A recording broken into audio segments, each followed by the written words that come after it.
পঞ্চগড়ে বয়ে যাচ্ছে মৃদু শৈত্যপ্রবাহ।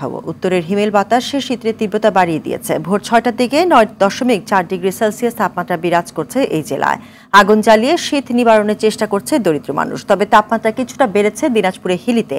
সকালে ১১.৬ ডিগ্রি সেলসিয়াস তাপমাত্রা রেকর্ড করা হয়েছে। এর মধ্যে শিশু ও বয়স্করা আক্রান্ত হচ্ছে শীতজনিত নানা রোগে। চুয়াডাঙ্গায় ঠান্ডা বাতাসে ব্যাহত হচ্ছে মানুষের স্বাভাবিক কাজকর্ম। হাসপাতালে বাড়ছে শীতজনিত রোগীর সংখ্যা।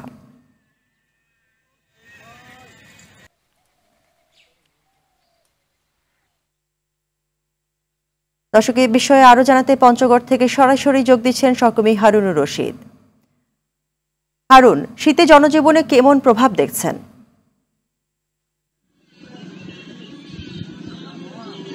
নাবিলা, প্রথমেই আপনাকে জানিয়ে রাখি যে আজকে সকাল ৯টায় এখানে কিন্তু তাপমাত্রা কমে গিয়ে ৯.৩ ডিগ্রিতে নেমে এসেছে। অর্থাৎ এখানে গত ২ দিন ধরে এখানে মৃদু শৈত্যপ্রবাহ বয়ে যাচ্ছে। এই শৈত্যপ্রবাহের কারণে কিন্তু জনজীবনে একটা প্রভাব পড়েছে। বিশেষ করে গ্রামাঞ্চলের দিকে যে হাট বাজারগুলো রয়েছে সেগুলোতে কিন্তু সন্ধ্যার পরেই লোকজন অনেকটা কমে আসতেছে। আরেকটি বিষয় আপনাকে জানিয়ে রাখি যে শীত এলেই এখানে অসহায় নিম্ন আয়ের যে খেটে খাওয়া ছিন্নমূল মানুষরা আছে তারা কিন্তু একটু দুর্ভোগে থাকেন।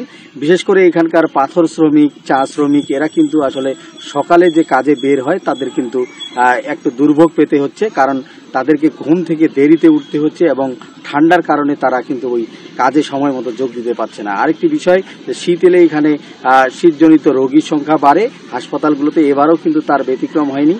তবে এখানে আমি জেলা প্রশাসক সাবেদ আলীর সাথে কথা বলেছি। তিনি আমাকে জানিয়েছেন যে এ পর্যন্ত ২,০০০ কম্বল বিতরণ করা হয়েছে শীত মোকাবেলায়। সেই সাথে কিন্তু ৩৩ লক্ষ টাকার শীতবস্ত্র কেনার একটা অনুমোদন পাওয়া গেছে। এই শীতবস্ত্রগুলো আগামী দিনে ৫ উপজেলার মাধ্যমে ৫ উপজেলার ইউনোদের মাধ্যমে কিন্তু বিতরণ করা হবে।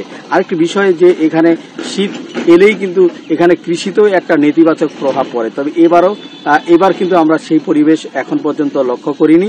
তবে আজকের যে চিত্রটি বলা যাচ্ছে যে সকাল 7:30টার দিকে এখানে রোদ উঠেছে, তবে তখন থেকে কিন্তু সূর্যের উকি ঝুঁকি চলছে, কারণ সূর্য উঠতেছে আবার আকাশে কিছুটা মেঘলা থাকার কারণে কিন্তু সূর্য অস্তমিত যাচ্ছে।